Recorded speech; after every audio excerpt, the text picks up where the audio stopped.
Estamos en vivo. Perfecto. Hola, buenos días a todos. Hola, buenos días. ¿Se oye bien? Haciendo pruebas. Bien. Jorge, buenos días. ¿Quieres hablar para probar sonido? Margarito, buenos días. Sí, perfecto todos. Okay. ¿Listo, Fausto? Buenos días, ya arrancamos, ¿no? Pues buenos días a todos los que ya están uniendo a un sábado más de Voces Libres. Hoy estamos, buenos días Jaime, buenos días Jorge, buenos días Margarita. Ahorita lo presentará Jaime, pero nos acompaña Jorge Buendía, el cual nos da mucho gusto, que ahorita entrar más en detalle. Jaime es uno de los mejores encuestadores del país, para platicarnos el día de hoy sobre encuestas. Y pues bienvenidos a este digamos, penúltimo evento de Voces Libres antes de las elecciones. Seguramente tendremos el otro unos días antes, pues para convocar al llamado a todo el mundo a que salgamos a votar. Y pues sin más, Jaime, te cedo la palabra para presentar a nuestro invitado el día de hoy. Muchas gracias, Fausto. Bueno, pues nos toca hoy prestar a Jorge Buendía, precisamente casi un poco menos de un mes de las elecciones del 6 de junio, con lo que ha pasado hay que estar muy cautos, muy cuidadosos de lo que se les pueda ocurrir a los señores que ya saben quiénes son, ¿verdad? ¿Por qué? Porque por lo que ha ocurrido esta semana, pues sus méritos se han ido a pique y ellos van a buscar una reacción. Cuidado con eso. Ya platicaremos de eso después con las preguntas. Jorge Buendía es director de Buendía y Márquez, firma especializada en la investigación de opinión pública. Es doctor en ciencia política por la Universidad de Chicago. Previo a la fundación de Buendía y Márquez, Jorge Buendía fue investigador de tiempo completo en el CIDE y en el ITAM. Es cofundador de Oráculos.mx, es un sitio web líder en proyecciones electorales y análisis de opinión pública. Jorge Buendía también escribe una columna quincenal en El Universal, medio que también publica en exclusiva las encuestas de su firma Buendía y Márquez. Jorge, pues muchísimas gracias por haber atendido nuestra invitación. Tu plática para nosotros es importantísima, para todo México es importantísima, porque nos puede revelar en dónde estamos. ¿Dónde estamos al día de hoy por vía de las encuestas hacia las elecciones del 6 de junio? Y ya va a ser, yo creo que objeto de muchos comentarios y preguntas tu intervención. Sin más, te doy la palabra, Jorge. Bienvenido. Muchas gracias, Jaime. Pues les agradezco mucho la invitación. Es un placer estar con ustedes. Trataré de tocar algunos de los puntos importantes que pues están en la mesa de la discusión en diferentes lugares y demás. Les voy a traigo una presentación que tiene que ver con algunas de las preguntas que les menciono. Presentaré algunos datos y trataré Se congeló. Te recomiendo que... A ver. Perdón, está bien, estás bien en vivo. Ok. Estás bien en vivo, sí. Exacto. Bueno, voy a iniciar la presentación. Iniciar.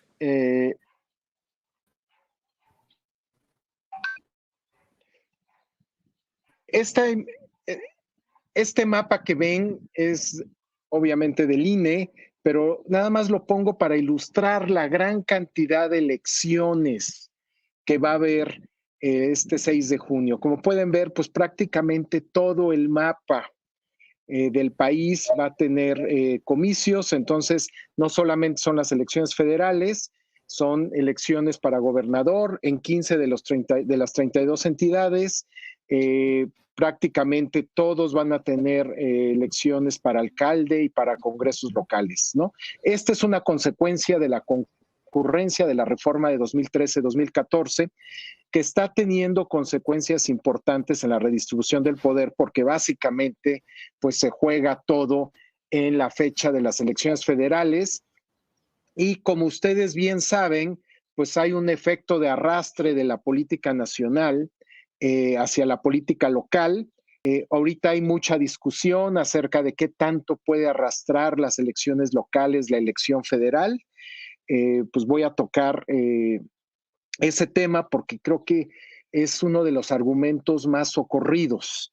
Pero creo que, digamos, la pregunta o una de las preguntas clave es qué tanto va a influir la popularidad de López Obrador o la aprobación presidencial en el voto por Morena en 2001 y si esto es suficiente para obtener la mayoría legislativa, gubernaturas y principales alcaldías. Tradicionalmente las elecciones intermedias se han visto como un referéndum sobre los primeros 3 años de gobierno y aquí naturalmente que lo primero que viene a la mente es el tema de, pues, que tenemos estancamiento económico, la violencia sigue en niveles altísimos, el manejo de la pandemia ha sido insuficiente, por decirlo menos. Es decir, hay toda una serie de temas que en principio nos harían pensar que el partido gobernante debería pagar pues digamos, este incumplimiento de expectativas en las urnas, ¿no? Entonces, pues trataré de movernos, digamos, en estas temáticas, apuntar hipótesis de qué es lo que puede estar pasando. Solo para darles el dato de aprobación presidencial, el promedio de encuestas de Oráculos lo tiene en 63%, es un promedio, digo, no es un promedio, es un modelo, pero digamos para simplificar la exposición diré, a veces me referiría como modelo, 63% de aprobación, 31% de reprobación. Es realmente muy estable, salvo el primer periodo de la luna de miel, particularmente alrededor del combate al huachicol, enero-febrero de 2019, y después hay una caída, pero realmente ya hay mucha estabilidad, y aquí una de las cosas que llama la atención es que pues todo el periodo de pandemia, pues básicamente los números se han mantenido muy estables. Rápidamente, ¿cómo se ve esto en relación a gobiernos anteriores? Para estas mismas alturas, 28 meses en el cargo, el modelo de aprobación para el caso de la administración del presidente Calderón lo tenía él en 67%. AMLO, como lo mencionamos, en 63%, Fox estaba en 58%, Zedillo en 54% y Peña ya estaba en un 41% de aprobación. Y pueden ver en la parte derecha, pues el porcentaje de votos para el partido gobernante.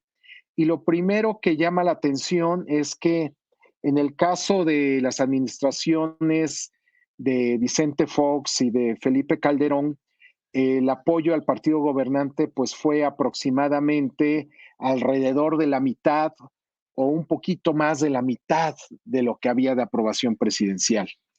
Y paradójicamente, para el presidente que tiene el nivel más bajo de aprobación un par de meses antes, pues es el que logra transferir o lograr un mayor porcentaje de votos como proporción de la aprobación presidencial, que es el caso del PRI. De 41% de aprobación, pues el PRI obtiene 29% de la preferencia bruta. Entonces no está tan clara la relación y esto en parte se puede explicar de que ya Peña estaba pues ahora sí en sus huesitos, entonces la conversión de aprobación en voto es mucho más alta en su caso que en el caso de presidentes que tienen un buen nivel de popularidad, porque para tener niveles por encima del 60% o alrededor del 60%, es necesario concitar el apoyo de simpatizantes de la oposición. Pero esto no necesariamente es equivalente al voto o que van a votar por el partido gobernante. Entonces, la relación no está clara de la popularidad y el voto. Ahora, mencionábamos también que siempre las elecciones intermedias, al menos, pues, digamos, en los periodos que nos podemos remontar con elecciones más competitivas, siempre el partido en el gobierno pierde votos en la elección intermedia. Hay un desgaste. Aquí pueden ver, obviamente, un caso muy claro fue el de Ernesto Zedillo, ¿no? Que pierde el PRI, pierde 11 puntos, la crisis económica del 94-95 les pasó el costo, pero vemos que también es el caso del PAN, que ciertamente el porcentaje es en alianza con el Verde, no hay manera de separarlo, pero hay una caída en el caso del PAN de Felipe Calderón, pues de 33 en la elección presidencial para diputados, a 28 en la intermedia. También el PRI pierde 3 puntos porcentuales. Entonces uno debiera esperar que si Morena obtuvo 37% en la elección de diputados federales en la que se eligió a López Obrador, pues debería tener un porcentaje de votos menor, digamos. Esta ha sido la tendencia. Pero ciertamente estamos viviendo un periodo, una etapa donde se están rompiendo pues muchos precedentes.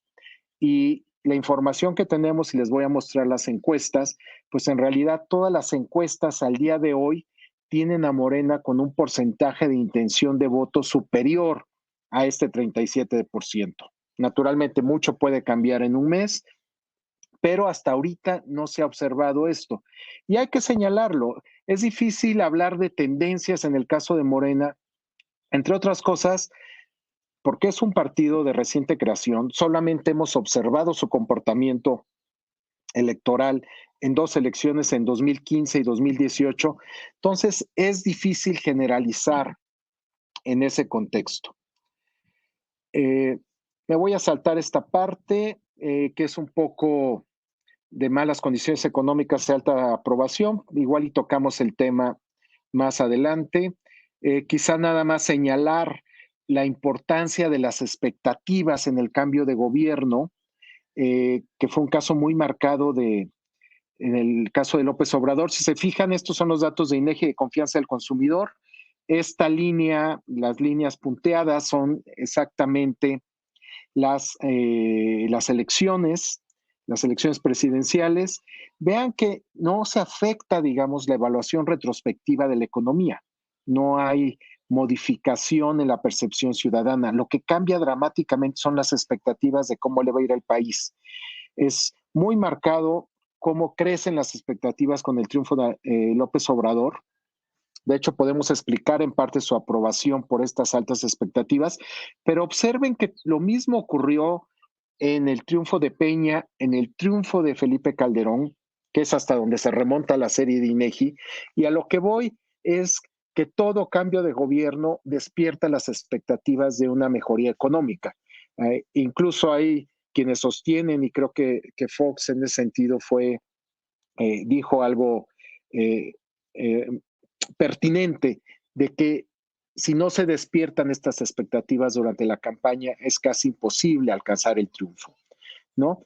Y lo que estamos viendo sí es una tendencia de los ciudadanos a se vuelven más optimistas o perciben en el cambio de gobierno la oportunidad de una mejoría económica. Ahora, creo que un tema relevante que tiene que ver con la aprobación presidencial y el voto por Morena es, como ya lo mencionaba, qué tanto jala.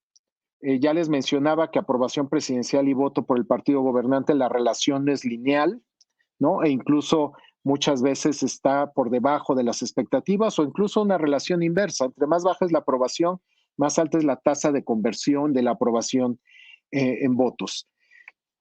Pero a veces esta discusión está basada pues más en hipótesis o a veces hasta en wishful thinking, porque pues creo que lo apropiado es ver qué pasó cuando López Obrador estaba en la boleta, que es 2018.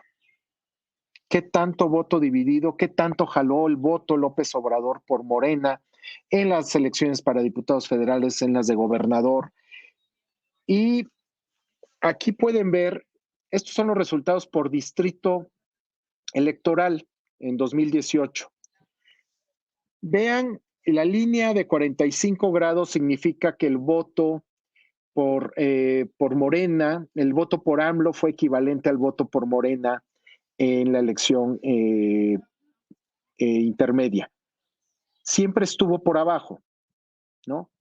Es muy claro que López Obrador además de que va en coalición con otros partidos, pues su intención de voto es, o sus votos son mucho más altos que los votos que obtiene Morena. Y esto ocurre en todos los distritos electorales. Entonces, aquí nada más lo que quiero apuntar es que hay una brecha entre la popularidad del hoy presidente y el voto por su partido, ¿no? Y esto no es nada nuevo, fue sistemático, ocurrió en todos los distritos electorales.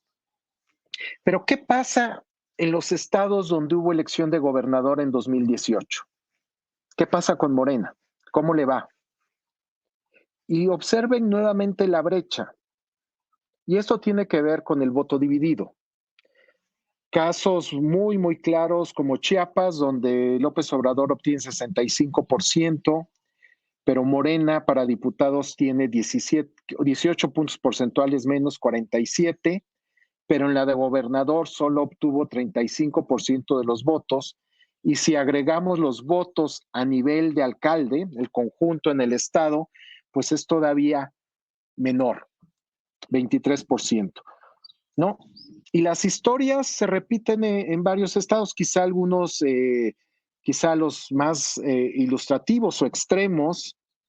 Por ejemplo, Puebla, 59% de preferencia para Andrés Manuel López Obrador, pero ya para diputados, 17 puntos porcentuales menos, y para gobernador todavía más, incluso pierden la elección para gobernador. Solo 28% de apoyo para Morena en la elección de gobernador en Puebla, que es menos de la mitad de lo que saca López Obrador, ¿no? Y así pueden ver diversos estados.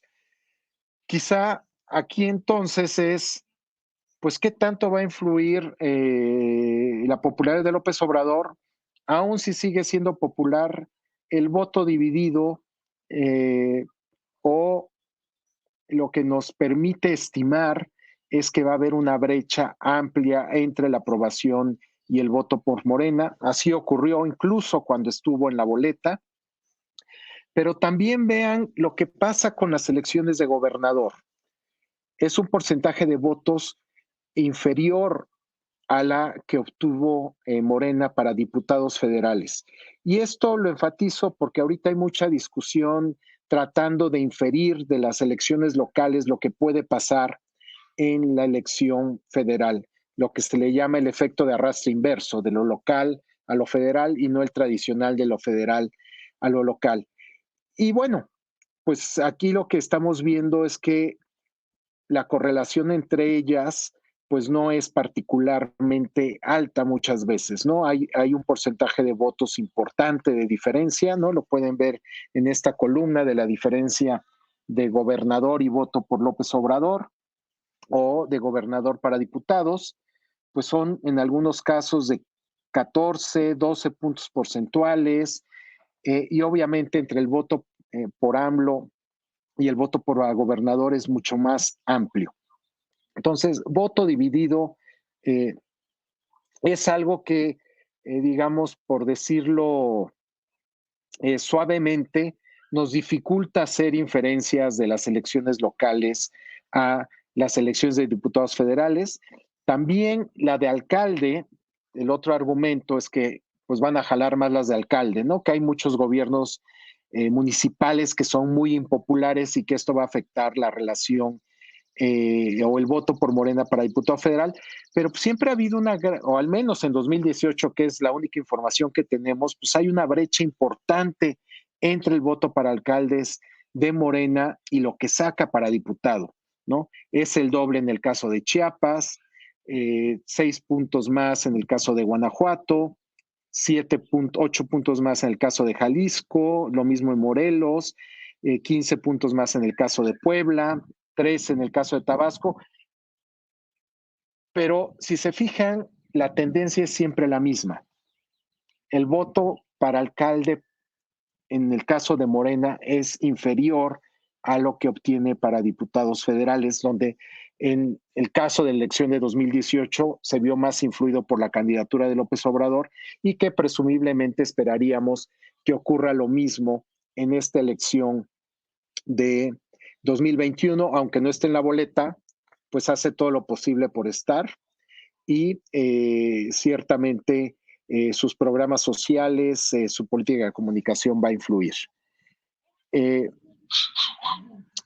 Pero ¿qué pasa en el caso de las elecciones para gobernador en los estados que tienen elección de gobernador en este 2021? Se observan las mismas tendencias que les comentaba y de entrada observen que, y me voy a enfocar en la brecha entre el voto para Morena, para diputado federal y por alcalde, por Morena.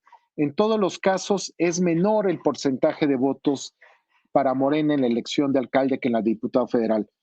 A lo que voy es que en la elección local siempre Morena obtiene mucho menos votos que en la elección federal, ¿no? Y hay casos muy, muy marcados como el de Guerrero, ¿no?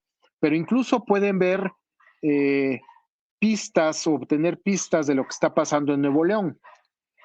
López Obrador ciertamente tuvo un porcentaje bajo de votos, muy por abajo de su promedio nacional, 35% en Nuevo León. Pero vean ya para diputados federales cómo cae a 19% y en la elección local solo obtuvo 12%. Si quisiéramos calificar eso como el voto duro de Morena, la elección de alcalde, pues vemos ahí que los porcentajes son muy bajos, ¿no? Entonces esto ya de alguna manera pues anticipaba la dificultad, digamos, de construir una candidatura ganadora para Morena en Nuevo León, dado los antecedentes de voto dividido que había en relación a Morena y también en relación a su popularidad a nivel local. Pero pues las brechas siguen siendo muy grandes en Sinaloa, en Sonora.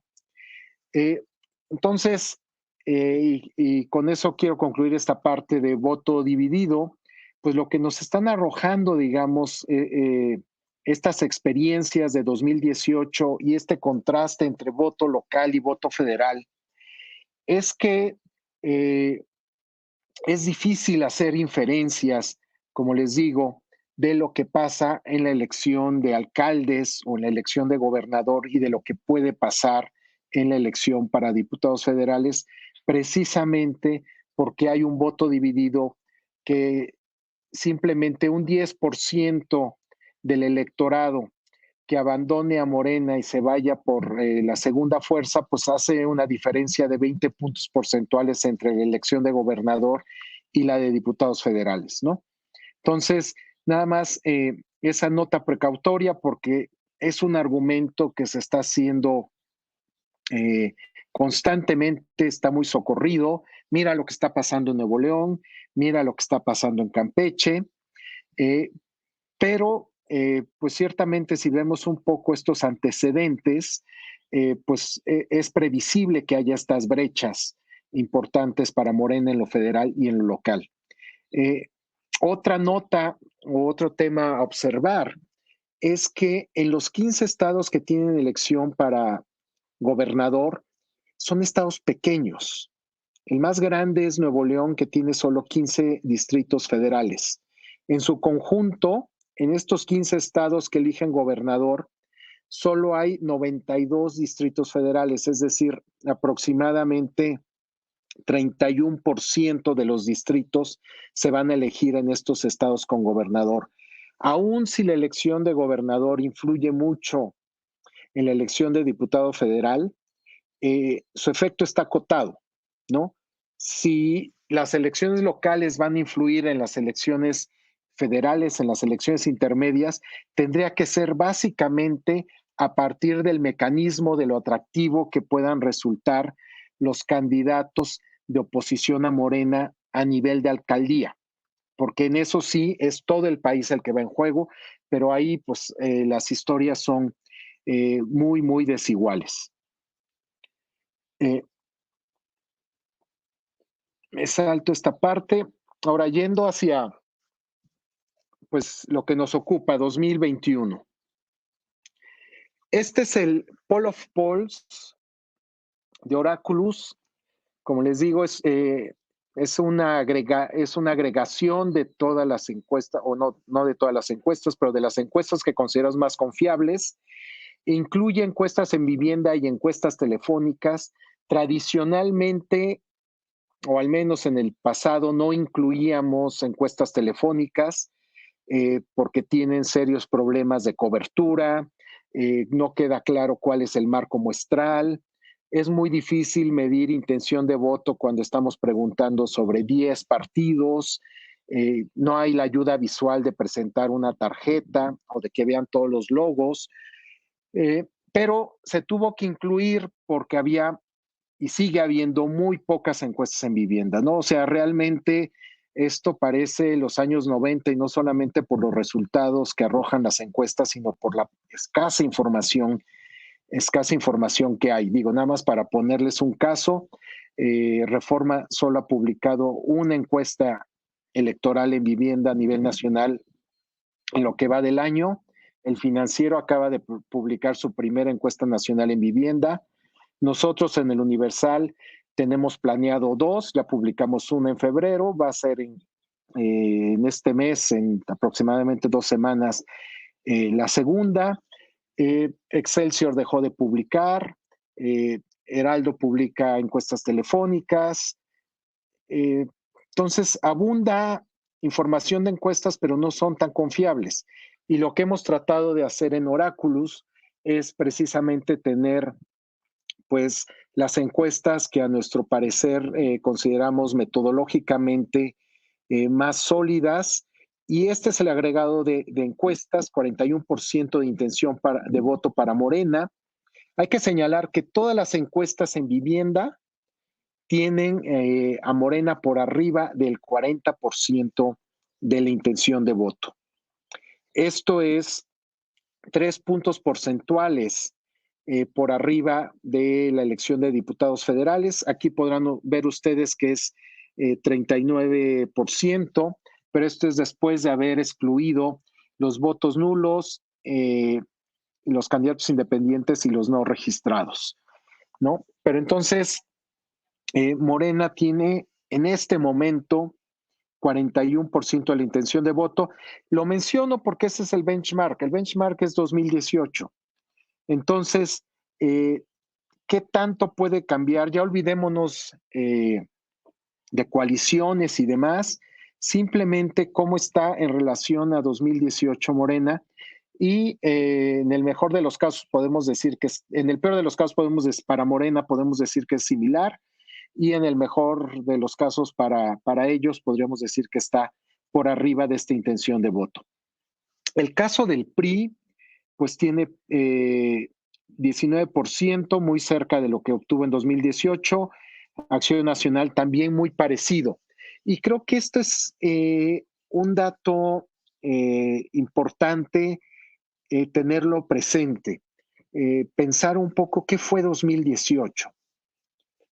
¿Fue un outlier, como se dice en inglés, una anomalía, o fue el inicio de algo diferente? Cuando pensamos en anomalías, quizá para mí el ejemplo más claro es el 2006 para el PRI con Roberto Madrazo, que su candidatura fue tan impopular que redujo la intención de voto por el PRI, pero después el PRI regresa al promedio o digamos más cerca de su votación histórica. Pero en el caso del PRI, de Acción Nacional, lo que estamos viendo ahorita en 2021 es que tiene niveles de intención de voto similares a los que tenía en 2018. Y si analizamos, por ejemplo, su posicionamiento, las opiniones positivas y negativas sobre ambos partidos, pues vemos que están en niveles similares. Pareciera que 2018 no fue una anomalía, sino básicamente el inicio de una nueva etapa que no sabemos hacia dónde se puede ir. El caso del PRD, pues pareciera que es un partido que está en un retroceso marcado. No me atrevería a decir que está en agonía, pero ciertamente pues ya tiene porcentajes de intención de votos similares a lo que tradicionalmente llamamos los partidos pequeños. ¿no? Que también es consistente con lo que obtuvo en el 2018. Aquí una parte importante es naturalmente las coaliciones de las cuales ustedes han estado oyendo hablar mucho.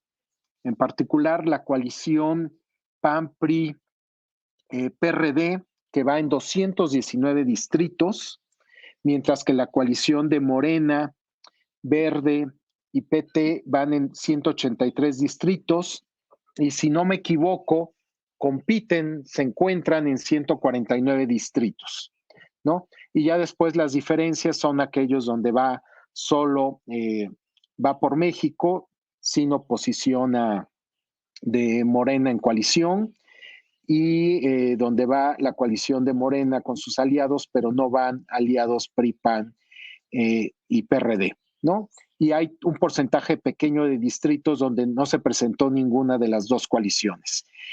Lo que hemos visto en las encuestas de intención de voto es que ciertamente donde compiten ambas coaliciones, Morena tiene una ventaja, o Morena y sus aliados todavía tienen una ventaja, que de alguna manera se puede prefigurar simplemente si sumamos estos porcentajes que vemos aquí, ¿no? Si el Verde y el PT le dan 9 puntos porcentuales, Morena y aliados llegan a 50%, lo cual 50% a nivel nacional, pero como les mencionaba, pues a veces están más concentrados en ciertas áreas, pues con 50% ganan prácticamente todos los distritos si estuvieran distribuidos de manera homogénea, ¿no? Entonces, este es, digamos, algo que es importante señalarlo porque tiene que ver, se refleja con la integración de la Cámara de Diputados, cómo va a quedar conformado. Y otro elemento importante a tomar en cuenta, que es fundamental para entender cómo se integra la Cámara, es que también repartido está geográficamente el voto por un partido, ¿no? Tenemos un sistema electoral mayoritario, digo, esta es herencia de las épocas del PRI históricamente, y esto en lo que se refleja es que partidos que obtienen por arriba del 35% de los votos les va extremadamente bien, porque tenemos 300 distritos de mayoría donde el ganador se lleva a todos. ¿Cómo puede quedar la Cámara de Diputados con esta distribución de votos? Esta es la proyección que hacemos en Oráculos, o que hace Javier Márquez en Oráculos.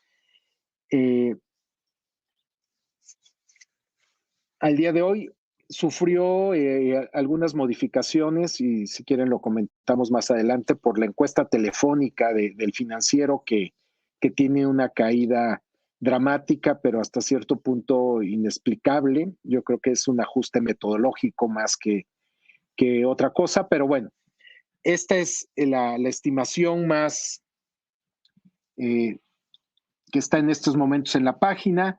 Pueden ver que Morena con 44% de las curules serían 220 distritos de los curules de las 500. El PT y el Verde tendrían 45 y 43 respectivamente, es decir, tendrían fácilmente mayoría absoluta en la Cámara, digamos 62%, estarían todavía un poco alejados de la mayoría constitucional, ¿no? Tienen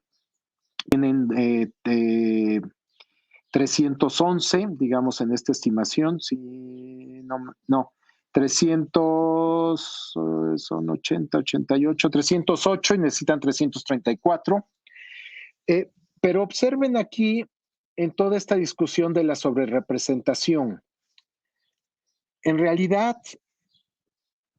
pues Morena tiene 41% de intención de voto.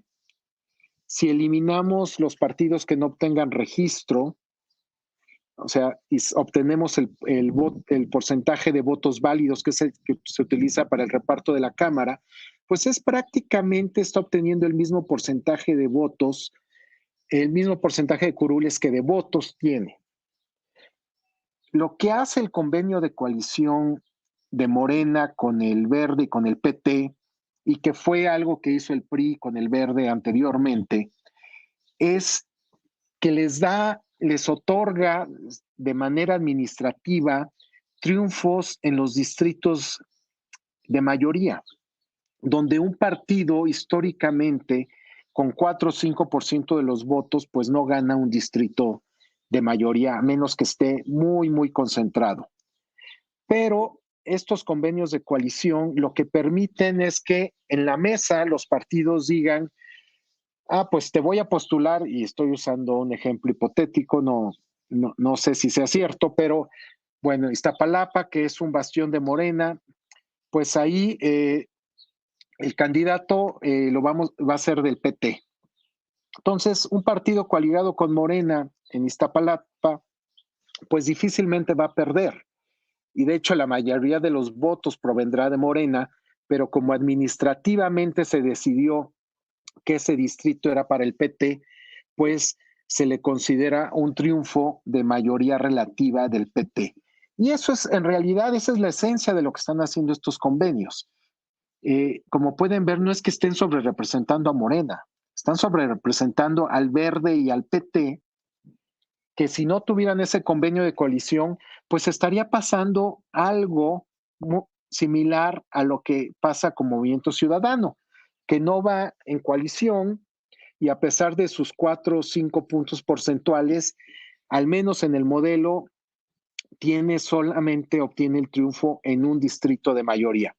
Pongan ustedes que con lo que ocurra en Nuevo León y que puede ocurrir en Jalisco, si crece, puede llegar a obtenga 5 distritos de mayoría, pero jamás se podrá acercar a estos 34 distritos de mayoría del PT o 33 del Partido Verde que se adjudicaron, digamos, administrativamente a través del convenio. Eso es lo que está haciendo estos convenios de coalición. Esta es la sobrerepresentación, pero no es sobrerepresentación de Morena, es sobrerepresentación del Verde y del PT, que obviamente tendrán cerca, digamos, si estas proyecciones están bien, pero la mecánica, digamos, es ilustrativa, 9% de la Cámara con solo 5% de los votos, es decir, casi el doble, y potencialmente pueden tener hasta 8 puntos porcentuales más. Entonces, eso es lo que está ocurriendo con el tema de las coaliciones. Verán ustedes que, por ejemplo, en el caso de PRI-PAN y PRD, a pesar de ir en coalición, que era su estrategia dominante para ser más competitivos, pues tienen aquí en la proyección, tienen 37% de las curules, ¿no? Que es un porcentaje importante que evidentemente pues limita la posibilidad de que se aprueben reformas constitucionales y creo que es algo muy importante de mantenerse estas tendencias, ¿no? Les mencionaba yo el caso de Movimiento Ciudadano, es un caso ilustrativo de la importancia de las coaliciones. Movimiento Ciudadano está apostando más a construir su posicionamiento electoral a través de las elecciones locales, los triunfos en gubernaturas, los triunfos en alcaldías, más que en el recinto legislativo a nivel federal, ¿no? Algo que a veces se pierde de vista es que la coalición con el PAN y con el PRD en el 2018 le permitió a Movimiento Ciudadano obtener triunfos de mayoría que de otra forma no habría obtenido. Es decir, se benefició de esa coalición. Ahora que está solo, pues literalmente es el partido que donde vamos a ver con mayor claridad los efectos del sistema mayoritario. No, aquí la gran interrogante es hacia adelante es pues, si se va a conservar esta legislación que permite, pues digamos que los partidos alcancen mayoría a través de sus aliados y sobre todo lo que me parece a mí más relevante es que quienes ganen distritos de mayoría no son los partidos que obtienen el mayor número de votos en un distrito, sino los partidos que se definen en la coalición ganadora, los partidos que se definen que son los ganadores de forma administrativa.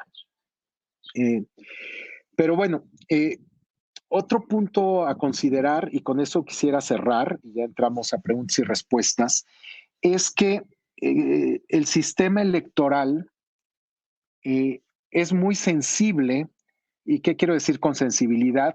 Que un cambio en la intención de voto tiene un efecto más grande en la composición del Congreso. En estos momentos, el rango de votación en el que está Morena es muy sensible en términos de cómo afecta la composición del Congreso. Entonces, si Morena llega a bajar 2 puntos de intención de voto, 2 puntos porcentuales de 41 que tiene ahorita a 39, va a impactar o pudiera impactar todavía más la integración del Congreso. Pero aplica lo mismo de manera inversa. Si aumenta 1 o 2 puntos porcentuales, pues se va a notar este cambio, ¿no? Entonces, es un escenario de mucha volatilidad precisamente por el rango de votación en el que se encuentra Morena. ¿Qué puede pasar en estas últimas semanas? Tradicionalmente las elecciones de diputados federales son muy estables, se mueven poco. De hecho, si ustedes toman solo las encuestas en vivienda, verán que los movimientos han sido marginales. Por darles un ejemplo, la encuesta de Reforma que salió publicada hace 2, 3 semanas, si no me equivoco, tiene 45% de intención de voto para Morena, y 6 meses antes el porcentaje de votos para Morena era muy parecido. Entonces, tradicionalmente son elecciones de poca variabilidad. Ahora, como les digo, estamos en un terreno sin muchos precedentes por la presencia de Morena, y ciertamente pues algo que todo mundo nos preguntamos, y seguramente ustedes también lo hacen, es cuál puede ser el efecto pues del accidente del metro, de la línea 12, ¿no? Que trae una narrativa negativa pues desde hace varios años y que pudiera servir de catalizador para canalizar este descontento que puede haber sobre la economía, el manejo de la pandemia, la inseguridad, que hasta ahora pareciera pues no estar afectando de manera importante ni la aprobación presidencial ni la intención de voto por Morena. Y con eso concluyo y pues entramos a preguntas y respuestas. Muchas gracias, Jorge. ¿Me escuchas? Sí. Sí, claro. Pues excelente visión. Más clara no puede ser. Jorge, te felicitamos, te felicitan mucho aquí todos los que han intervenido en el chat, y hay unas preguntas muy interesantes. Una ya claro. la empezaste a contestar. Una de ellas es los efectos que pueda tener en las elecciones el accidente, ¿no? De la línea 12 del metro en la Ciudad de México. Y la pregunta está vinculada al resultado de tus estadísticas. ¿Tus investigaciones fueron antes del accidente o después del accidente? ¿Ya consignan el resultado del accidente o no? ¿Cuál sería en este caso la visión? No conozco ninguna encuesta que se haya realizado, que se haya publicado después del accidente, ¿no? Entonces, no sabemos. Creo que para contestarlo o para intentar, digamos, tener elementos para responder esa pregunta, creo que, valga la redundancia, quizá hay algunas preguntas que debamos contestarnos cuando estemos abordando el tema. La primera es, si hay un efecto, ¿el efecto será temporal o será permanente? Es decir, será un catalizador, como decía, de muchas cosas de muchas decisiones de la actual administración que se pudieron haber traducido en aumentar la probabilidad del accidente, como la austeridad, la falta de inversión, el dedicar recursos a otros proyectos, y que la gente entonces en esta narrativa pueda hilar este caso concreto, este accidente, a decisiones de política pública que ha tomado la actual administración. Es decir, que quede muy clara la conexión entre decisiones de gobierno y que lo que pasó con la línea 12 se pudiera evitar, ¿no?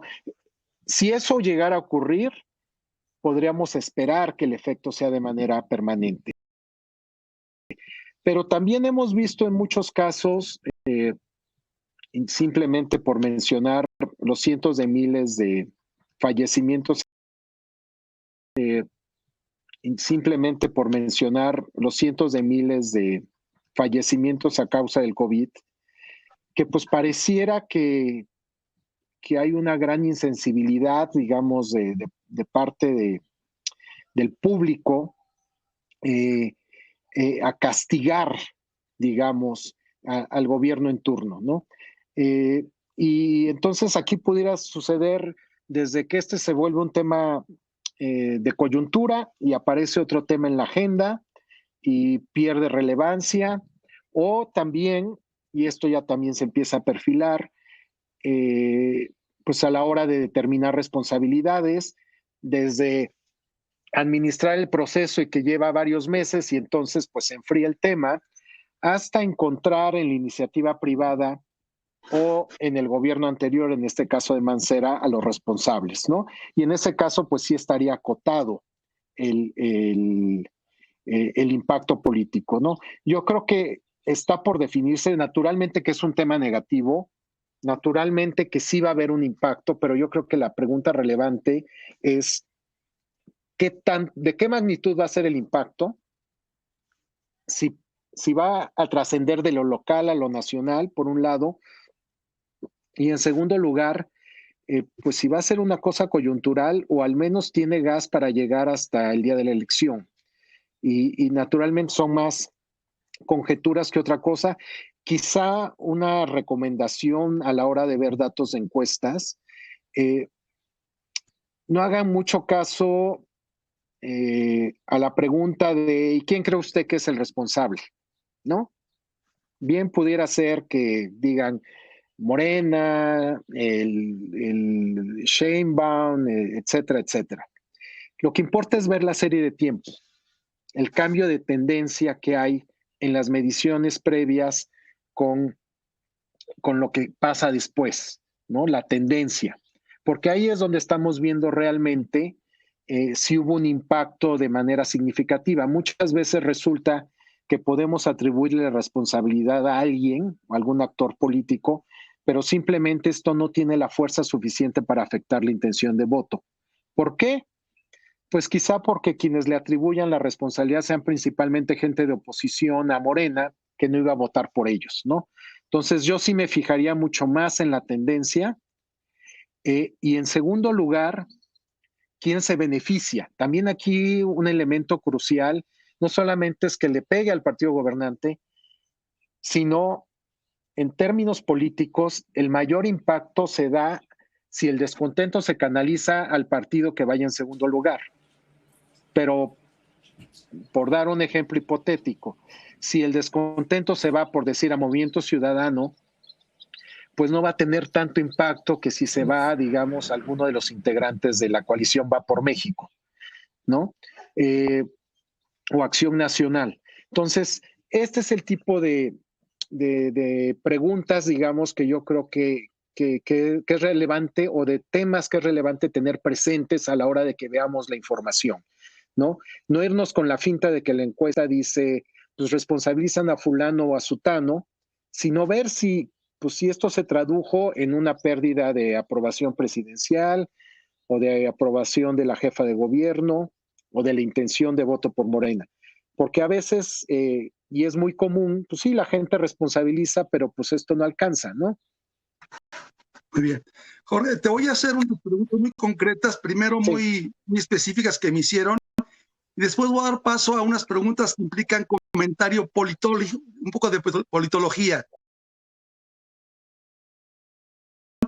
Y después voy a dar paso a unas preguntas que implican comentario politológico, un poco de politología, ¿no? O político, concretamente, ¿no? Las concretas son las siguientes. ¿Se prevé un mayor abstencionismo debido a la pandemia? Pues en principio no ha habido evidencia, y digo, y a juzgar por la gente en las calles, pues tampoco se ve que haya mucho temor Ok. a no salir. Pero ojo, nada más ahí pareciera que sí hay un efecto en el interés. Los de Morena. Si lo que está detrás, si eres alguien opositor a Morena, tienes que usar el voto útil. Anular el voto simplemente se recalculan y el partido más grande pues tiene un mayor porcentaje de votos a la hora de integrar la Cámara. Perfecto. Una tercera, los márgenes del voto dudoso, ¿cómo lo ves? Porque no lo planteaste. Ese sí es un gran tema. A mí me gusta mucho una frase que le oí alguna vez a Juan Molinar, que decía, después de la elección de 2000, que a él no le preocupaban tanto los indecisos en las encuestas, sino los decisos. Aquellos que nos dicen que van a votar por un partido y que analizas después y aquellos que nos dicen que van a votar por un partido y que analizas después y tienen pues muchas dudas, muchas inconsistencias y a veces pues te vas con la finta y eso muchas veces se traduce en sobreestimación de voto, ¿no? Entonces, eso sí está presente, digamos, en mi caso especial de nuestra empresa, sí ya rumbo a las semanas finales previas a la elección, ya tomamos en cuenta todos estos dudosos. Si tú lo preguntas ahorita, te dice entre 40 y 50% que todavía tienen dudas.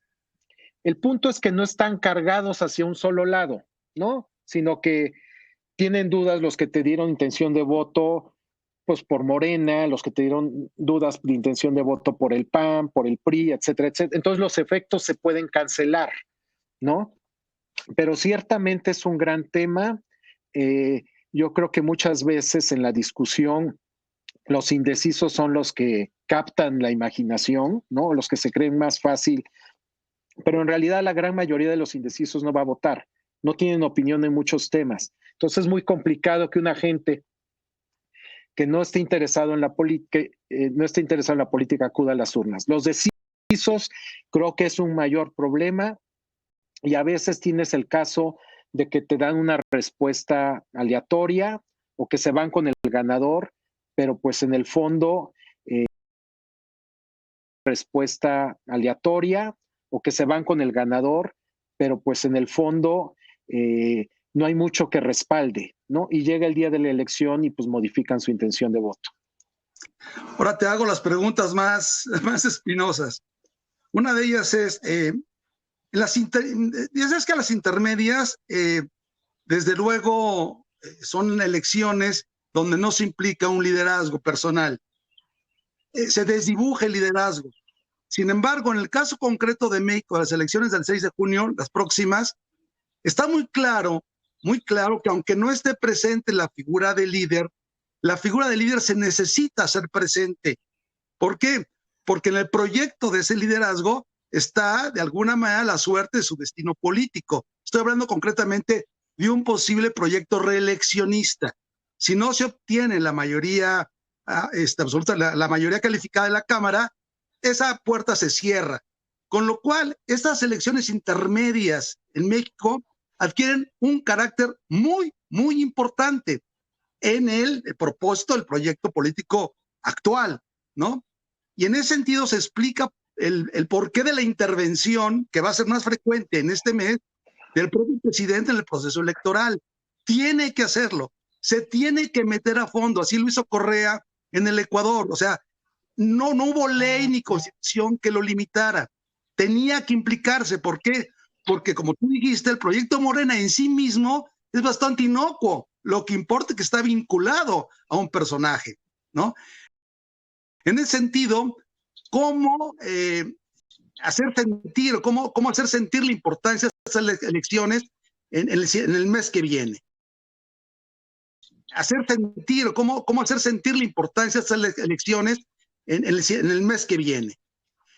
Y en relación a esta misma pregunta, Jorge, en la medida que avancen las semanas que faltan, es evidente que vamos a tener la expectativa de o sube la intención de voto por Morena o baja. En la medida en que baje, Evidentemente este proyecto no está, porque esto tendría que, no podría reflejarse en las encuestas, sino únicamente en los datos últimos del proceso electoral, pero que finalmente pueden llegar a ser decisivos. Sí, a ver, varios elementos. Digo, como vimos en estos primeros 3 años, pues las reformas constitucionales las puede alcanzar el presidente y Morena con el apoyo incluso pues del PRI o de legisladores del PRI. Digamos, hay muchos caminos para llegar a esa mayoría constitucional. Creo que en el caso particular que mencionas de una extensión de mandato, ciertamente pues ese sería un tema donde no tendría colaboración pues de ningún partido, digamos, diferente a Morena, ¿no? Pues de ningún partido, digamos, diferente a Morena, ¿no? Entonces, sí es un caso particular de la construcción de reformas constitucionales. Digo, hay mucha discusión al respecto precisamente por la extensión del mandato de Saldívar, ¿no? Que se ve como un precedente. Pero creo que aquí también hay una suerte como de trampa. ¿Qué es lo que más le conviene a Morena en estas elecciones? Precisamente por lo que les mostré de voto dividido, lo que le conviene a Morena es que esto sea un referéndum sobre el presidente López Obrador. Y creo que el simple hablar de que esta elección puede ser un indicador que se reelija o no, logra precisamente ese objetivo, de que conviertas esta elección en un referéndum sobre su persona, ¿no? Que eso es lo que él ha estado buscando desde el inicio. Yo siempre he sido de la opinión de que esta elección tú tienes que separar a Morena de López Obrador. Digo, tiene ADN López Obradorista, pero realmente no enfrentas esta elección, digamos, con la fortaleza del partido, ¿no? Que es en este caso el presidente, ¿no? Entonces, creo que es ahí, digamos, una situación compleja, ¿no? Entonces, creo que es ahí, digamos, una situación compleja, porque si tú lo planteas en términos de la importancia de la elección, que se está definiendo el que si sigue o no sigue el presidente, él está logrando su objetivo de que en estos comicios, en esta elección intermedia, estemos hablando de él y de lo que esto implica, ¿no? Entonces creo que es un primer punto.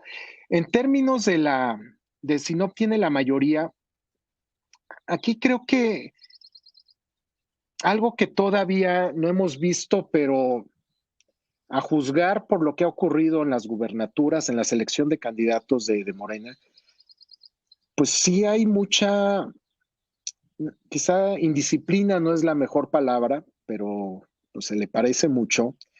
La selección de candidatos de Morena, pues ciertamente a veces parece que es sin reglas, ¿no?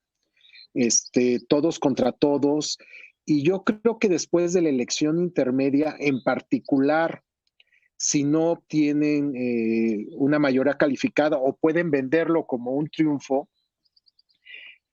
pues el tema de la sucesión va a surgir, van a estar las diferentes fracciones. Yo creo que al interior mismo de Morena, pues simplemente la posibilidad de una extensión de mandato, pues a muchos no les parece, no les convence en lo absoluto, ¿no? Habría resistencia a ello al interior del partido, pero creo que lo que podríamos ver es un proceso pues de mucha fragmentación, de posibilidades de escisión, porque pues no les queda claro, digo, y como políticos profesionales, pues siempre están pensando hacia adelante, pues cuál es el horizonte temporal de la clase política de Morena una vez que el presidente lo de decisiones, al menos políticas, es muy vertical. En la parte de decisiones, al menos políticas, es muy vertical. en la parte de la selección o la definición de quién se iba a hacer cargo de Morena, pues dejó a todo el mundo jugar, o al menos permitió ese juego, que sí me parece un poco inconsistente con la manera con la que lleva la administración pública, ¿no? Entonces, yo sí creo que hacia adelante vamos a ver pues mucha fragmentación y divisiones al interior de Morena, ¿no? Particularmente si se da este escenario. Porque además hay, y con esto termino en mi intervención, el presidente lo ha dicho en entrevistas, tiene muy claro, y él es el vivo ejemplo de ello, porque con relativa facilidad acabó con las reformas constitucionales de Peña, que creíamos blindadas. Él tiene muy claro que en las urnas, especialmente en el 2024, se juega el destino de su proyecto político y por eso ha tratado de blindar todo. Yo creo que en última instancia le puede ganar, digamos, este ánimo, este espíritu electoral de que si no le va bien en esta, tratar de hacer modificaciones simplemente para aferrarse al poder, para mantenerse. Ciertamente hay la posibilidad de lo que tú dices, que se radicalice y entonces se vuelve un escenario mucho más complicado la competencia política.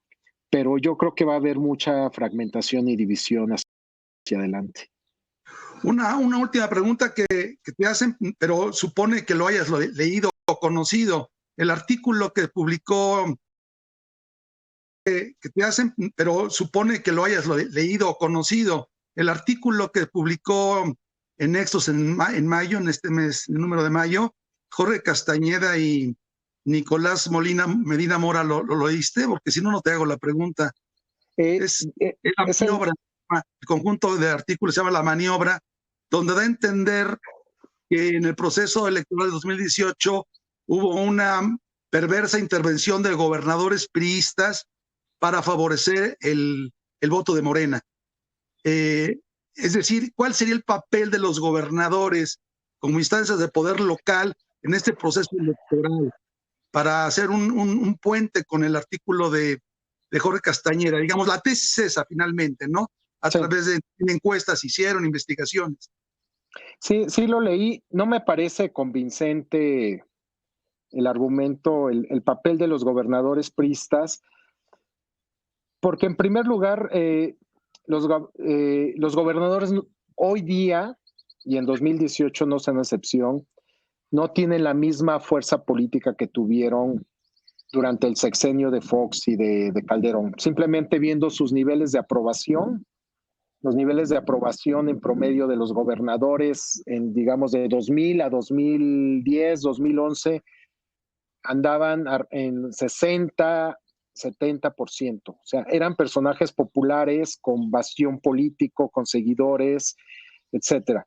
Los gobernadores de hoy en día, sus niveles de aprobación están en los 40. Hay grandes diferencias. Digo, tienes casos como el del Bronco en los 20, Corral también que tiene 25%, muchos priistas en 30%. Son gobernadores débiles. Entonces, no los veo con la fuerza política. Y creo que lo que pasó es algo que ya se había visto venir.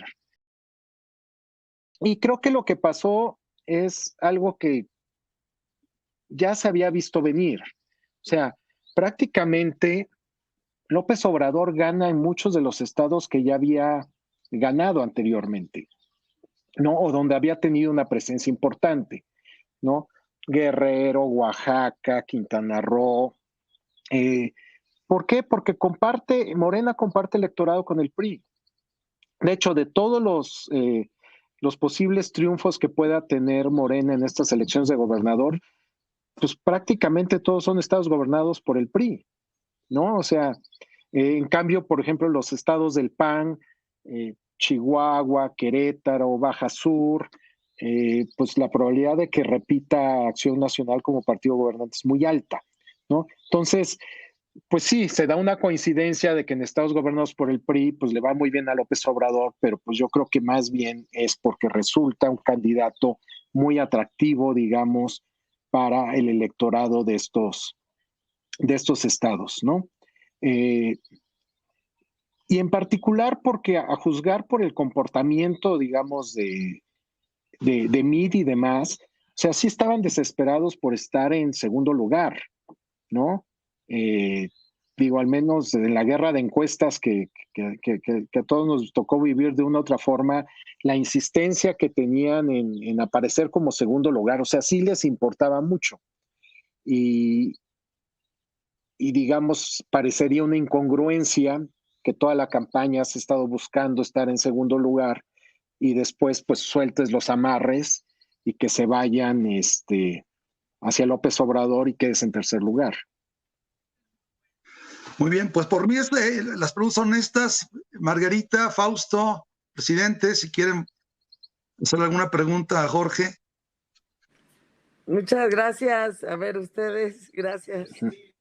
No, muchas gracias, Jorge. Qué privilegio el poder escuchar. Nada más.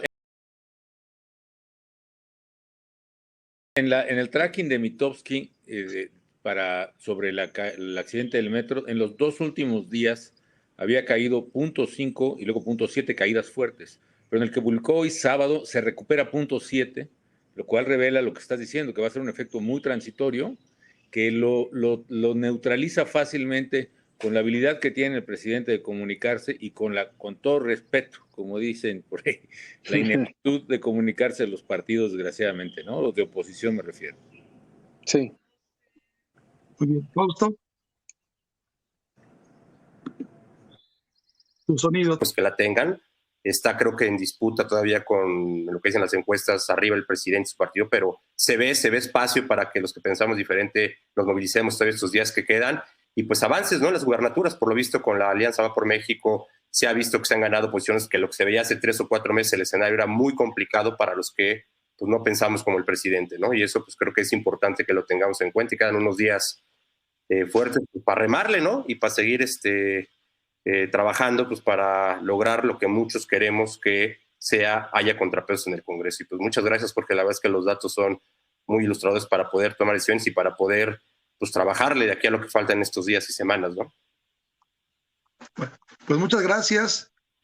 Ya nos estaremos a la penúltima de las sesiones. Muchas gracias por la invitación. Gracias, buenos días.